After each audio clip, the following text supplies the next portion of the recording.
सुनेत्रा पवारांविरोधातलं शिवतारेंचं बंड काही दिवसांआधी शांत झालं। आता हर्षवर्धन पाटलांचंही समाधान झालंय। मात्र इंदापुरातल्या मेळाव्यामध्ये फडणवीसांच्या समोरच हर्षवर्धन पाटलांनी अजित पवारांकडे बोट दाखवलंय।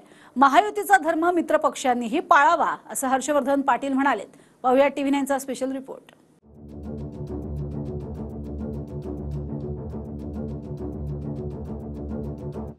महायुतीचा धर्म आम्ही पाळायचा तर महायुतीचा धर्म आपल्या मित्र पक्षांनी सुद्धा पाळला पाहिजे ही साधी माफक अपेक्षा आहे।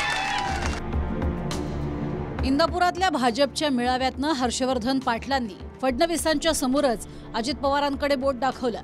महायुतीचा धर्म मित्र पक्षांनीही पाळावा असं हर्षवर्धन पाटील म्हणाले।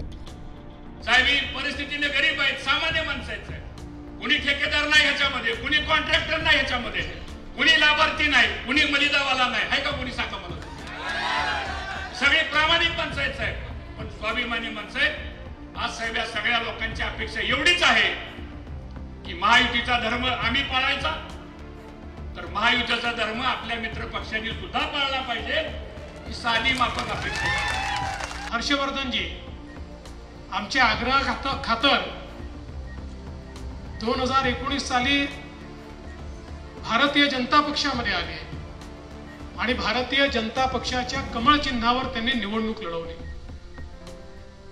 वेळ कमी पडला, वेगळ्या प्रकारचं राजकारण झालं आणि अगदी 2000 मताने या ठिकाणी हर्षवर्धनजींना पराभव स्वीकारावा लागला। मनाला बोचणारा पराभव होता, पण 2019 हे वर्षच अनपेक्षित घटनांचं वर्ष होतं। हर्षवर्धन पाटील आणि अजित पवारांचा संघर्ष इंदापुरात नवा नाही। भोरमधनं विजय शिवतारेंचं बंड शांत केल्यानंतर हर्षवर्धन पाटलांच्याही फडणवीसांसोबत बैठका झाल्या। त्या बैठकीत इंदापुरात फडणवीसांचा मेळावा घ्यावा असं ठरलं। त्यानुसार बारामतीत सुनेत्रा पवारांचा मार्ग सुकर करण्यासाठी फडणवीसांनी इंदापुरात मेळावा घेतला।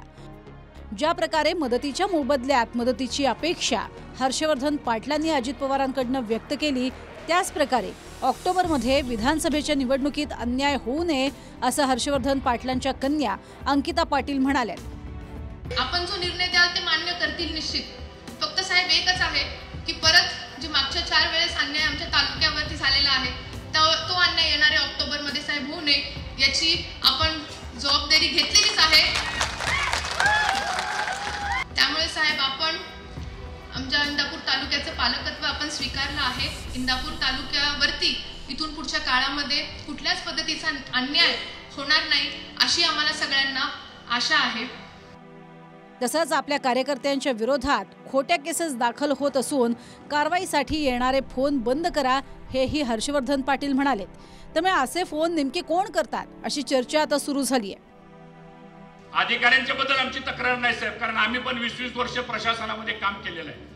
पण साहेब काही गोष्टीमध्ये दबाव आणला जातो आणि मग क्रॉस कंप्लेंट घ्या, खोट्या नाट्या केसेस दाखल करा, तर ह्या गोष्टी सुद्धा साहेब थांबल्या पाहिजे। योग्य असेल, कुणी अन्याय केला असेल जरूर त्याच्यावर तुम्ही कारवाई करा, पण एखाद्याला मारले आणि त्याच्या विरोधातच मारणारा माणूस अगोदर येऊन कंप्लेंट देतो आणि कोणाचा तरी फोन येणार असेल साहेब तर तेवढा फोन बंद करायचं काम करा, म्हणजे आमच्या लोकांना त्या ठिकाणी न्याय मिळण्याशिवाय राहणार नाही। बारामती लोकसभेत एकूण 6 तालुके येतात, त्यात पुरंदरमधनं विजय शिवतारेंनी माघार घेतली। आता इंदापुरातनं हर्षवर्धन पाटलांचंही समाधान झालंय। हर्षवर्धन पाटलांसह इंदापूर तालुक्याचं पालकत्व स्वीकारत असल्याचं जाहीरपणे फडणवीस म्हणाले। मी साहेबांना एकच विनंती केली की साहेब तुम्ही आता इथून पुढे इंदापूर तालुक्यातल्या भारतीय जनता पक्षाचं पालकत्व हे फक्त देवेंद्र फडणवीस साहेबांनी स्वीकारावं आणि या तालुक्यावर भविष्यामध्ये साहेब अन्याय होणार नाही एवढी खबरदारी साहेब आपण घ्या। या ठिकाणी हर्षवर्धनजींनी सांगितलं की इंदापूर तालुक्याचं पालकत्व स्वीकारा। हर्षवर्धनजी वयाने माझ्यापेक्षा मोठे आहेत, माझ्या 5 वर्ष आधी ते आमदार झाले, माझ्या आधी ते मंत्री झाले, पण माझे ते मित्र आहेत आणि म्हणून त्या मित्रत्वाच्या नात्यातनं मी एवढंच सांगतो की केवळ इंदापूर तालुक्याचं नाही, हर्षवर्धन पाटलांसहित इंदापूर तालुक्याचं पालकत्व स्वीकारण्याकरता या ठिकाणी बारामतीतनं अजित पवारांच्या पत्नी सुनेत्रा पवार मैदानात आहेत। त्यांची लढाई सुप्रिया सुळेंशी आहे। मात्र पवार विरुद्ध सुळे अशी लढाई नसून मोदी विरुद्ध राहुल गांधी असा सामना असल्याचं फडणवीस म्हणाले. काही लोकांना असं वाटतं की बारामतीची लढाई ही पवार साहेब आणि अजितदादांची आहे. काही लोकांना असं वाटतं की बारामतीची लढाई ही सुप्रियाताईंची आणि सुनेत्रा वहिनींची आहे. न ही लढाई पवार साहेब अजितदादांची आहे, न ही लढाई सुनेत्राताई सुप्रियाताईंची आहे. खऱ्या अर्थानं ही जर लढाई असेल तर ही नरेंद्र मोदीजी आणि राहुल गांधी यांच्यातली लढाई. या सभेतनं फडणवीसांनी उद्धव ठाकरेंवरही निशाणा साधला.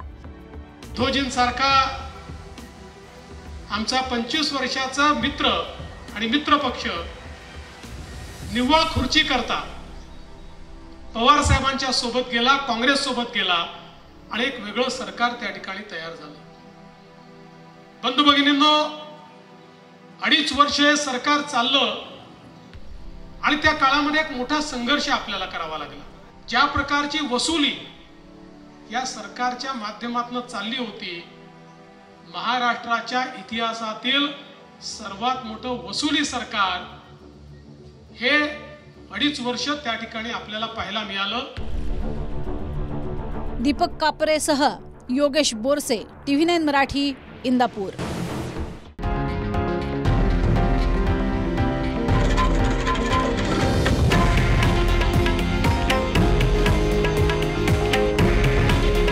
हे आहे देशातील नंबर 1 न्यूज नेटवर्क आणि आपण पाहत आहात TV9 मराठी.